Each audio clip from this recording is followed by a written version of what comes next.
स्वतंत्रता दिवस पर पब्लिक हॉस्पिटल में शान से फहराया तिरंगा। जनपद रामपुर में 15 अगस्त स्वतंत्रता दिवस के मौके पर पब्लिक हॉस्पिटल में देशभक्ति और उत्साह का माहौल देखने को मिला। आज़ादी के इस पावन पर्व पर अस्पताल के संचालक परवेज खान, डॉक्टर मानस सिंघल, डॉक्टर सुशील कुमार, डॉक्टर ओम यादव सहित पूरे अस्पताल के स्टाफ ने मिलकर तिरंगा झंडा फहराया और सभी ने मिलकर राष्ट्रीय गान गाया। इस दौरान सभी ने राष्ट्रीय ध्वज को सलामी दी और एक दूसरे को स्वतंत्रता दिवस की शुभकामनाएं दी।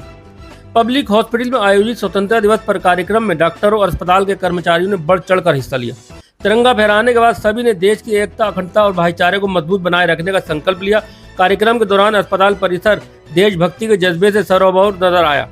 वहीं डॉक्टर मानस सिंघल ने अस्पताल के पूरे स्टाफ के साथ साथ रामपुर की जनता और देशवासियों को स्वतंत्रता दिवस की हार्दिक शुभकामनाएं दी।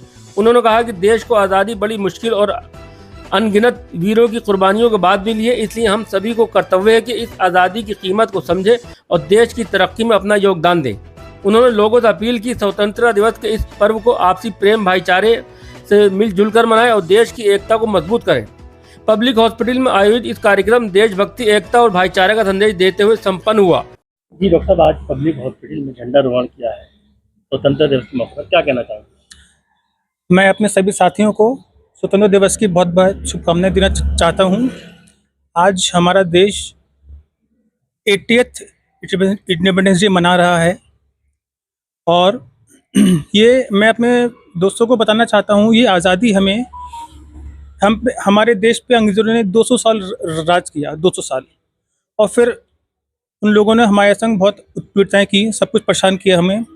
फिर एक दिन आया 15 अगस्त 1947, जब हमारे देश ने स्वतंत्रता का एक सूरज देखा उगता हुआ, और ये स्वतंत्रता हमें बहुत मुश्किल से मिली है। आप सबको पता है, इसमें शहीद भगत सिंह, महात्मा गांधी, लक्ष्मीबाई, इन सब का बहुत बड़ा योगदान है। योगदान तो सभी का था। तो और मैं चाहता हूँ कि हम अपने देश को आगे बढ़ाएं।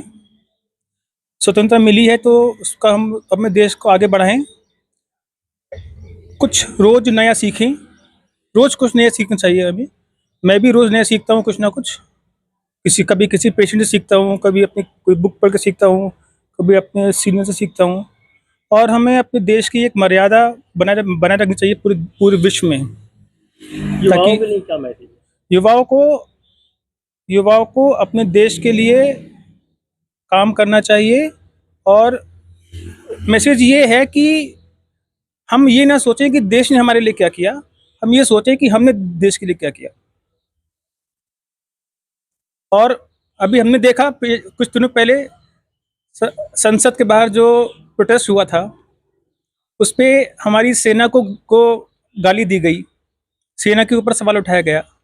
ये सेना ही है जो अपने सीने पे गोली खाती है ताकि हम लोग सुरक्षित रहें, और हम उसको गाली दे रहे हैं। इससे बुरा दिन शायद मैंने कभी नहीं देखा होगा। एक प्रधानमंत्री का पद होता है, उसकी मर्यादा होती है। उस पद पे कौन बैठा है इसका मतलब नहीं है, कोई भी बैठा हो सकता है। एक पद की मर्यादा होती है, उस पद को गाली दी गई, ये तो काला दिन माना जाएगा इस गणतंत्र दिवस पे।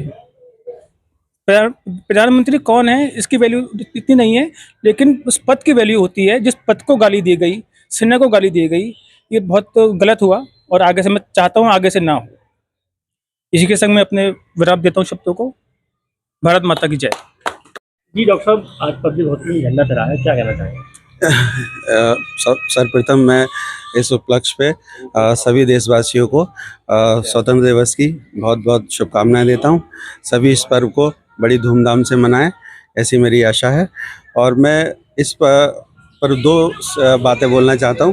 एक तो जो है कि इस समय 3 महीने जो संक्रमण का सीजन रहता है, थोड़ा इसे गांव देहात, अपने गली मोहल्ले में पानी की गंदगी को दूर रखें, पानी से बचाव करें, और जगह जगह छिड़काव करते हैं उसमें जो है ध्यान दें। और दूसरा, मैं देश के अपने शहर के युवाओं से बोलना चाहता हूं कि मीडिया जो हमारे मोबाइल में फेसबुक, ट्विटर, व्हाट्सएप, ये सब चीज़ें, इनका इस्तेमाल अपने लिए अच्छे तरीके से करें। ये एक दो धारी तलवार की तरह है। अगर आप इसका इस्तेमाल सही से करेंगे तो ये आपको फ़ायदा पहुंचाएगी, अगर इसका इस्तेमाल गलत तरीके से करेंगे तो ये आपको नुकसान पहुंचाएगी, आपकी ग्रोथ को रोकेगी, आपको जो है आगे नहीं बढ़ने देगी। इसको जो है अच्छे से इस्तेमाल करें। इससे अपने ज्ञान की बातें, अपनी पढ़ाई से संबंधित बातें सीखें, नॉलेज लें, और जो फालतू की इधर उधर की चीज़ें इसमें आती हैं उन पर ध्यान ना दें, वो आपके समय को बर्बाद करते हैं, आपको मानसिक तनाव की ओर मोड़ते हैं। मैं चाहता हूं कि हमारे देश जो युवाओं का देश है, इसे जो है आगे बढ़ाने में बहुत मदद करेगा, ये हमारे देश को प्रगतिशील बनाने के लिए। इसीलिए सब युवा इस पर ध्यान दें, मेरी बात पे। जय हिंद, जय भारत। मैं 80वें स्वतंत्रता दिवस की सभी देशवासियों को शुभकामनाएं देना चाहता हूं, और चाहता हूं कि हम सब आपस में भाईचारे के साथ रहें, जिससे हमारे देश की और तरक्की हो। ये बहुत ज़रूरी है कि देश में जातिवाद ना फैले और जातियों में लोग ना बंटकर सब एकता से रहें। ये सबसे बड़ा संदेश होना चाहिए इस स्वतंत्रता दिवस के उपलक्ष्य में, कि सब लोग मिलजुल कर रहें, आपस में भाईचारे से रहें, जिससे हमारे देश की तरक्की और बाहरी ताकतें हमारे देश पर हावी ना हो। जय हिंद, जय भारत।